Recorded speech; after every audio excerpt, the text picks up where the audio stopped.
Kahapon, sinimulan po namin itong talakayan tungkol sa mga ulat, no? Of late, recently yung mga balita sobrang nakababahala na talagang lumalaga na po itong online sexual abuse and exploitation of children.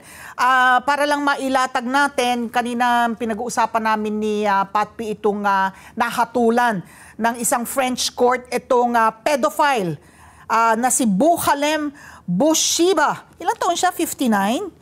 Na ito, ang ginagawa po nitong krimen, nagbabayad siya para makapag-livestream ng rape and sexual assault of girls, Filipino girls, aged 5 to 10, from the years 2012 hanggang 2021. Sa matagal na panahon, ito po ay kanyang ginawa. No? And umpisahan ko lang kasi April, kasi nung kapanahunan namin, walang ganitong hamon no? Na pagdating nitong pagsapit nitong internet age, no? Dala nitong modern technology natin, mas at risk na ito nga sinasabi natin, safer kids, no? Philippines. Na lumala itong panahon, the day and age, for keeping the children safe, no? Mas malaking hamon na, no, April? Yes po, Miss Ali.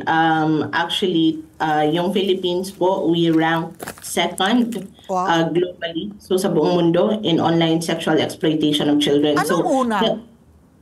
Ano ang una? India po ang nangunguna. Pero for the longest time, tayo po yung tinatawag na global hotspot.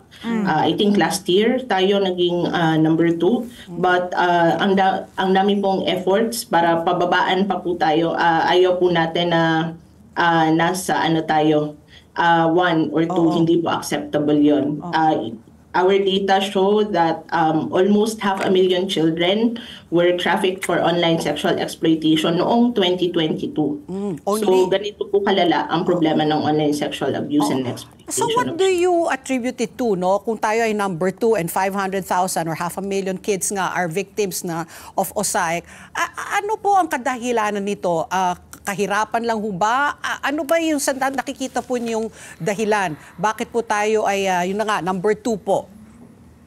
Hindi po maikakaila na main driver pa rin talaga ng online sexual abuse and exploitation ng poverty. However, sa pagkikipag-usap po sa community, sa schools, sa mga partners natin sa LGUs and government agencies, napakalaking hamon yung pag-challenge ng tinatawag naming social norms kung bakit nangyayari ang OSAIC.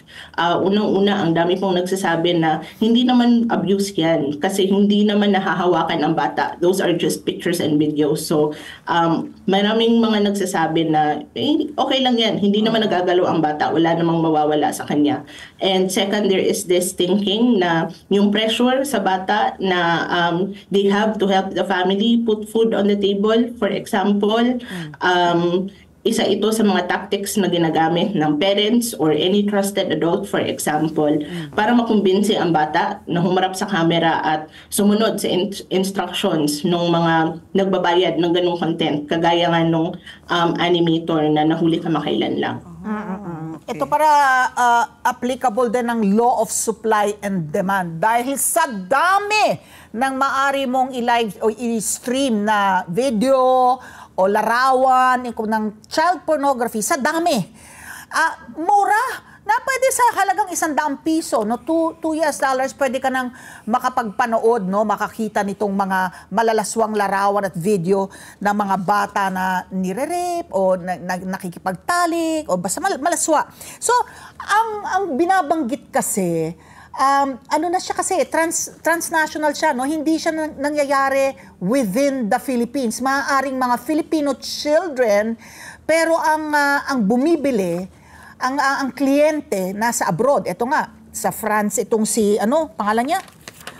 Si Bouchalem Bouchiba. Meron sa Australia, meron sa Europa. So, ang sagot ba dito, yung digital gateways, no, para makapagbayad ng sinasabi nila kasi digital payment gateways. Kasi napakadali na para sa mga pedophile mula sa ibang bansa na bumili, no, makapanood nitong mga malalaswang video featuring Filipino children.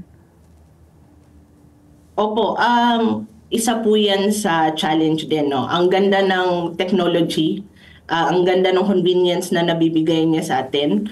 Kaya lang, isa yan sa major downside. Na-abuse ng perpetrators at ng traffickers yung technology para sila ay makabili at makareceive agad ng bayad when it comes to child sexual abuse and exploitation materials. Kaya naman, sa bagong batas natin, Republic Act 11930, na nagpaparusa sa mga tao na lumalabag sa batas na nagpoprotekta sa mga bata from OSAEC.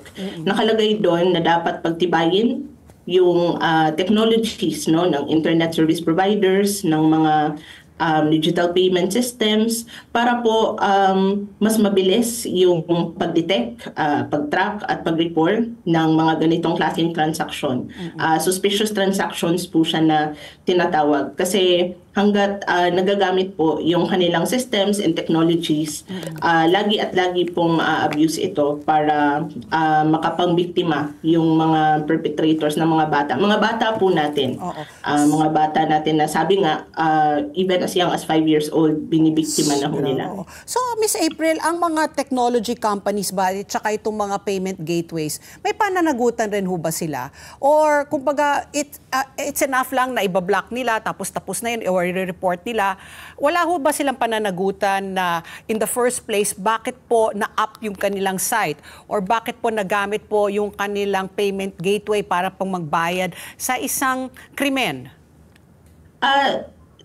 Yung payment systems po kasi, kunyari, pag gumamit tayo ng online payment system, anyone can use it naman. Ang kailangan lang kasi bantayan po dyan, ma'am, yung mga online yung mga transactions na pumapasok at pinaprocess using their systems, nababantayan kung ito ba ay kaduda-duda na. When we say suspicious transaction, for example, kung ako po ay isang facilitator ng online sexual abuse, ang anak ko, ang aking inaabuso, matatawag po siyang suspicious transaction kung ako po ay laging nakakatanggap ng more or less the same amount of money from abroad and from different people. Yan po ay tinatawag na red flag.